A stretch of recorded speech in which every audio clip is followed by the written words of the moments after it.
Video play করে দেয় তাহলে তো বিপদ না।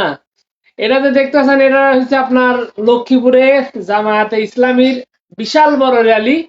আর পিছনে প্রধান কারণ হলো যে আজকে তফসিল ঘোষণা করা হয়েছে এবং এই তফসিলের আনন্দ খুশিতে জামায়াত ইসলামী কি করেছে, তারা এই বিশাল র্যালি বের করেছে। যদিও বাংলাদেশে বিভিন্ন জায়গায় এই ঘটনাটা ঘটে গেছে, আমি একটু আপনাদেরকে একটু দেখাই, একটু দেখতে চাই।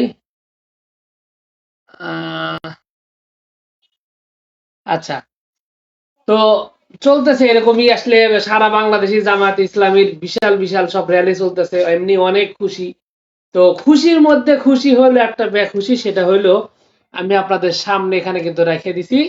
সেটা হলো আমি এখন পদত্যাগ করতে আগ্রহী, আমি এখন বিদায় নিতে চাই। কথাটা কে বলছেন? শাহাবুদ্দিন চুপ্পু, রাষ্ট্রপতি। বুঝতে পারছেন কিছু? আসলে জামায়াত ইসলামী কিন্তু যে বিষয়টা চেয়েছিল যে আসলে এই শাহাবুদ্দিন চুপ্পুকে সরিয়ে দিতে, ওই সময় যদি সরিয়ে দিত তাহলে আজকে এই কথাটা আসতো না। যদিও আমি ব্যক্তিগতভাবে মনে করি যে আসলে এটা কোনো সমস্যা না, কারণ উনি চলে গেলে আসলে এখন তো আসলে বাংলাদেশে সেভাবে সংবিধান নাই। সংবিধান যদি থাকতো তাহলে সংবিধানের সংকট হতো। সংবিধান হবে কবে? এই যে গণভোট, গণভোট থেকেই মূলত সংবিধান নতুন ভাবে কার্যকর হবে।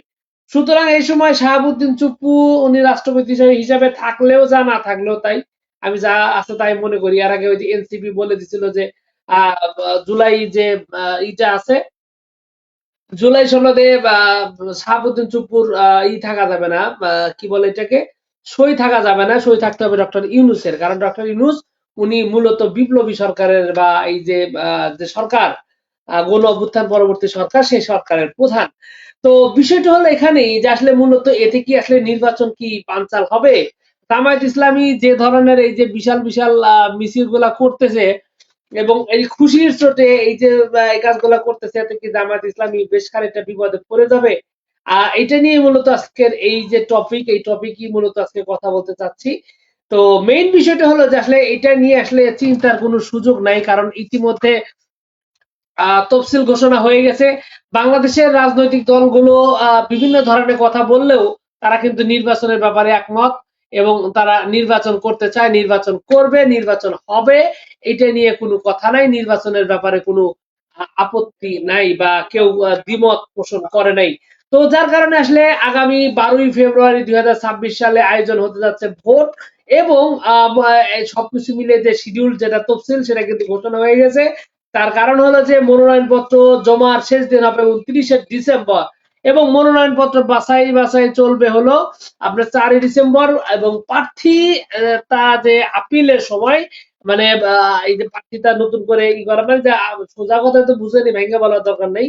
তো প্রার্থীতা আপিলের শেষ সময় হলো 11ই জানুয়ারি। তারপরে হলো আপনার প্রার্থীতা প্রত্যাহারের শেষ দিন হলো 20ই জানুয়ারি। তো এখানে মূলত আরো কিছু বিষয়াদি আছে যেগুলো আপনাদের সামনে আমি তুলে ধরতে চাই। তবে শাহাবুদ্দিন চুপ্পুর ব্যাপারে আমি আর কোনো কথা বলতে চাচ্ছি না, কারণ আমার কাছে মনে হয় যে এই বিষয়টা গন কেস। এই গন কেসে কথা বলে আসলে বিশেষ কোনো ফায়দা নাই, বিশেষ কোনো লাভ নাই, এতে আসলে কিছু হবে টবে না। তো এখন বিষয়টা হলো যে নির্বাচনমুখী বাংলাদেশ, নির্বাচনমুখী বাংলাদেশে এখন জামায়াত ইসলামী এই প্রায় 1 বছর ধরেই প্রস্তুতি নিয়ে আসছে এবং প্রার্থীতা ঘোষণা করেছে। আমি আসলে আমাদের প্রার্থীকেও একটু দেখাতে চাই। হ্যাঁ, আমাদের যেহেতু অনেক মানুষ আছেন আমাদের ইয়েতে, দেখান কি উচিত? উচিত কি দেখানো? না, দেখানো উচিত না। আমি একটু ভিন্নভাবে কথা বলি, এইভাবেই কথা বলা মনে হয় ঠিক হয়। তো নির্বাচনের যে চিন্তা ভাবনা, নির্বাচনের যে ট্রেন্ড, সেটা কিন্তু শুরু হয়ে গেছে এবং নির্বাচনী যে অবস্থা, সেটা কিন্তু শুরু হয়ে গেছে। কিন্তু এই যে শাহাবুদ্দিন চুপ্পু, উনি যদি এই মুহূর্তে, এটা কি আসলে ভালো হবে নাকি খারাপ হবে, এই বিষয়টা নিয়ে প্রশ্ন উঠতেছে। এবং শাহাবুদ্দিন চুপ্পু যদি এই মুহূর্তে পদত্যাগ করেন তাহলে নির্বাচনের কোনো বাধা আসবে কিনা বা নির্বাচন স্থগিত হওয়ার কোনো সম্ভাবনা আছে কিনা, এই বিষয়টা কিন্তু অনেকের কাছে প্রশ্ন অনেকেই কিন্তু বলার চেষ্টা করতেছেন নানান ভাবে, নানান কিছুতে। কিন্তু আমার মনে হইতেছে যে এই মুহূর্তে উনি যদি পদত্যাগ করেন তাহলে কিন্তু ওনার জায়গায় আহ অন্য কেউ দায়িত্ব নিবেন এবং অন্য কেউ বলতে খুব সহজেই আমার মনে হয় অনেকগুলো ফিট ইতিমধ্যে আসছে। এমনকি আপনার ওই যে ইয়াজউদ্দিন যেরকম রাষ্ট্রপতি এবং প্রধান উপদেষ্টার দায়িত্বে ছিল আপনার 2008 সালে, এরকম কিছু হতে পারে। ডক্টর ইউনূস উনি রাষ্ট্রপতি প্লাস উপদেষ্টার দায়িত্বে থাকতে পারেন। আবার বেগম খালেদা জিয়াকেও রাষ্ট্রপতি করার প্রস্তাব অনেক আগেই উঠেছিল, যদিও উনি এই মুহূর্তে অসুস্থ মানুষ। ওনার অবস্থা কি হবে সেটা একটা প্রশ্নের জায়গা। তো এছাড়াও কিন্তু অনেকগুলো জায়গায় কিন্তু আছে, অনেকগুলো পজিশনে কিন্তু আছে, অনেকেই কিন্তু চাচ্ছেন। তবে এই যে এখানে আরেকটা চ্যানেল আই এর যে তৃতীয় মাত্রার উপস্থাপক জিল্লুর, তো জিল্লু কিন্তু এর আগে অনেকগুলো কথাই বলেছিলেন যে নির্বাচন হবে না, নির্বাচন দেখেন না। সর্বশেষ যে তার মন্তব্যগুলো ওনার এটাও কিন্তু সামনে উপস্থাপন করার একটা কারণ যে নির্বাচন হবে না, এরকম অনেকেই কিন্তু বলতে চাইছেন। বিশেষ করে আওয়ামী লীগ পন্থী অথবা হাইব্রিড বিএনপি বুদ্ধিজীবী যারা আছে তারা বেশিরভাগই কিন্তু বলার চেষ্টা করতেছিল যে আসলে নির্বাচন হচ্ছে না, নির্বাচন হবে না, নির্বাচন দেখে না, এরকম কথা অনেকেই বলতে চান। কিন্তু বাস্তবতা কিন্তু ভিন্ন, কারণ আজকে তফসিল ঘোষণা হয়ে গেছে। তার মানে হলো যে আজকে থেকে নির্বাচনের ইমেজ শুরু হয়ে যাবে, নির্বাচনী অবস্থা শুরু হবে। এক্ষেত্রে চুপ্পুর পদত্যাগ কিছুটা অনেককে বিভ্রান্ত করতে পারে, কিন্তু নির্বাচন আর আটকাবে না, নির্বাচন হতেই থাকবে, নির্বাচন হবেই। এবং এই ক্ষেত্রে যেহেতু বাংলাদেশের সকল রাজনৈতিক দল একদম একমত, এক পক্ষে আছেন, সুতরাং এখানে আসলে আমার মনে হয় না যে দ্বিমতের কিছু আছে, এরকম আসলে এখানে কোনো সুযোগ নাই সোজা কথা। এবং নির্বাচন আটকানোর কোনো ধরনের কোনো সুযোগ কিন্তু এখানে নাই, এটা কিন্তু সুস্পষ্ট।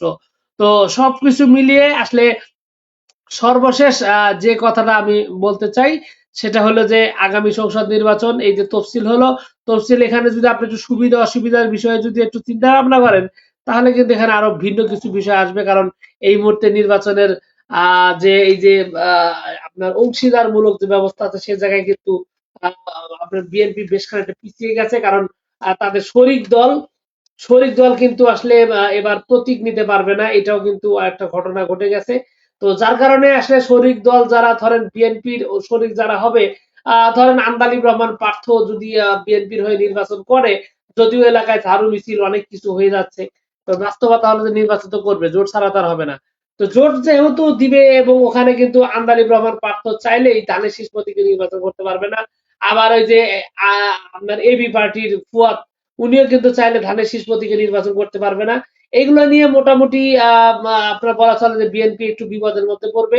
এছাড়া মারামারি হাঙ্গামা এগুলা বিষয় আসার কিছু সম্ভাবনা আছে, কারণ ইতিমধ্যে অনেক জায়গায় দেখতে পাচ্ছি। তবে সবচাইতে বড় কথা হইলো যে সিরাজগঞ্জের কাজীপুর ছাড়া সেরকম ভাবে কোথাও জামায়াত বিএনপি সংঘর্ষ দেখা যায় নাই সারা বাংলাদেশের মধ্যে।